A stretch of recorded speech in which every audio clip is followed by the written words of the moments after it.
Hello. A few of you said I sounded either drunk, drugged, or inquired whether I had a speech impediment in the last video, and I just want to say, how dare you? Thanks everyone who wrote something. We got heaps of good ones, quite a few that made me laugh.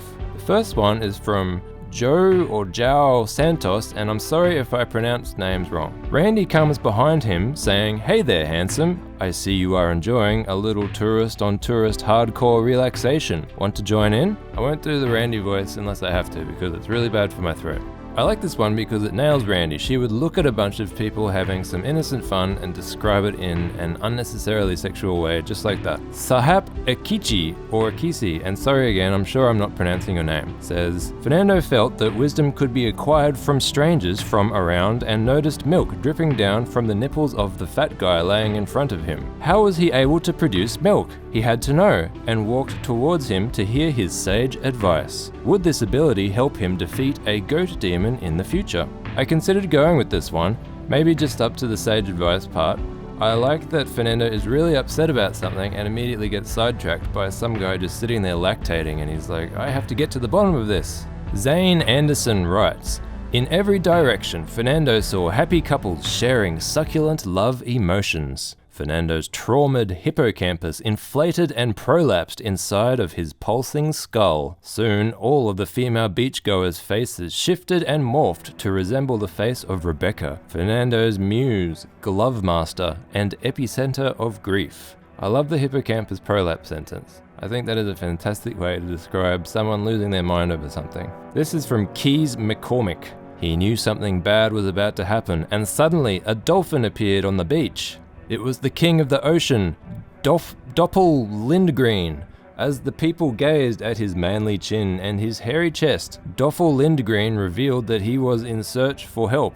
He needed manly men in his war against the evil dictator, Adolfin Hexler, and Fernando instantly knew that only he himself could do it. The manly dolphin named Doffel or Doppel is cool. I want to share this one because of the dolphin puns. Jonas Super Kebab writes, seeing the frolicking beachgoers ignited a sad rage in Fernando. His bellow echoed through the beach. Pleasure Island used to be depraved, sensuous, and PG-18. You tourists with your kids and innocence have no place here. Thank you, Jonas. You are a frequent contributor to my collaborations, and I appreciate it. This one incorporates a similar theme from FV4030. Fernando stares on at the frolicking beachgoers. What the? Did I get on the wrong plane? This collection of vanilla bullcrap looks just like a generic Mallorca beach. Not a shred of leather or the sweet aroma of pig grease anywhere.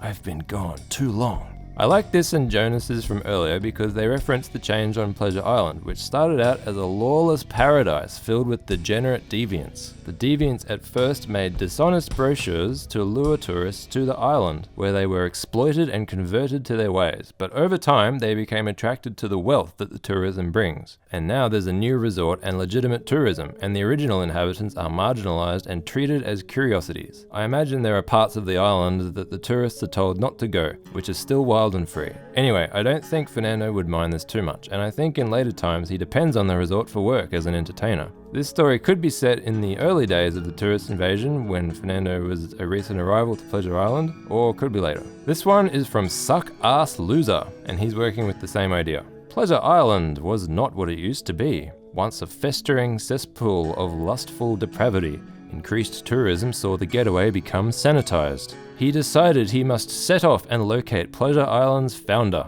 Bloody Pants writes, his grip tightened around the broken off goat horn in his hand, its rough edges almost penetrating his soft, well-moisturized skin. Don't worry, princess, he thought, his unease turning into pure determination laced with red-hot rage. I will rescue you.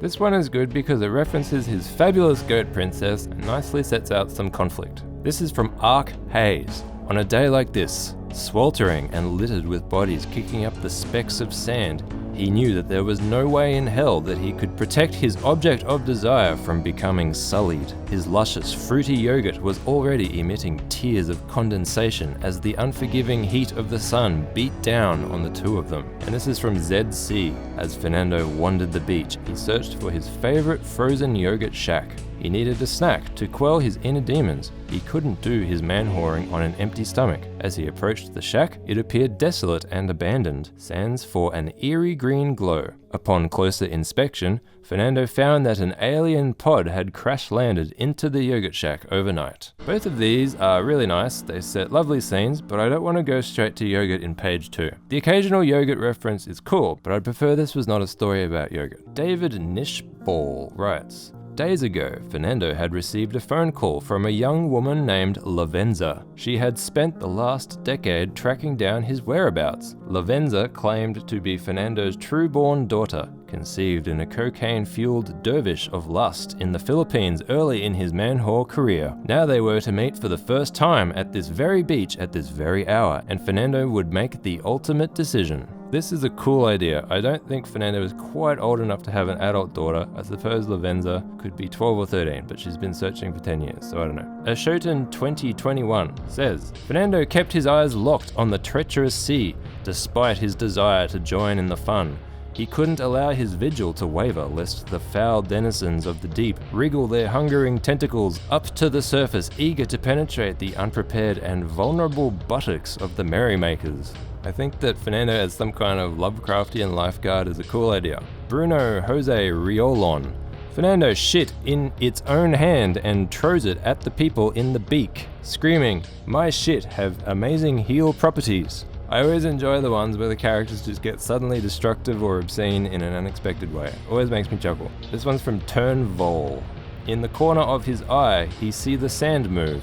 The island is alive and all the people are pleasuring it. This one is so short and elegant, but introduces an interesting twist. Modelian says, Fernando then vividly recalled the trauma he had experienced on that same beach many moons earlier when he was just a young man-whore. He had only arrived on Pleasure Island that week, and it was there that he had his first experience of the chaotic and bloody strife that simmers on the island. This one is cool, but I think you've got to be sparing with flashbacks, and I don't want to go into one really early in the story. This is from Skakoen's Scarecrow. He wished he could feel the same erotic euphoria of these humble beachgoers as he had many times before, but he felt only nagging fear. Where was his beloved Randy? He had not seen her at all on his latest trip. He could not shake the feeling, like that of a squid covered in an oil slick, that something bad had happened to his most greasy of loves. This one explains his turmoil nicely.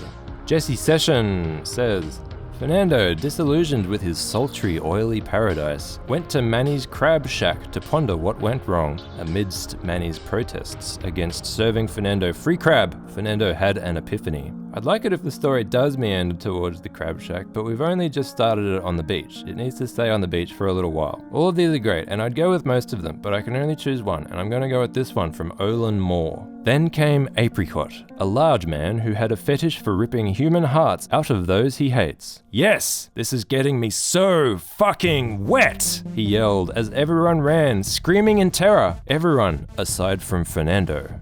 I went with this one mostly because it made me laugh. It references the tension on the island. Apricot is obviously an old resident who has perhaps been deep in the jungle for 7 years and is delighted to find vulnerable tourists on his island. Is Apricot the cause of Fernando's turmoil? Probably not, but that's up to you guys. So, what happens next? Thanks for watching. If you've made it this far, you've heard lots of beautiful writing. I want to try something like this with regular videos as a way of showcasing more of the contributions than just the one that I choose to draw. I hope some of you find this interesting to watch. If I see that no one's watching past the first few seconds, I guess I'll stop. Let me know if you have any feedback for ways I can make this more interesting or engaging in a way that is easy for me to do. And please write a suggestion for page 3.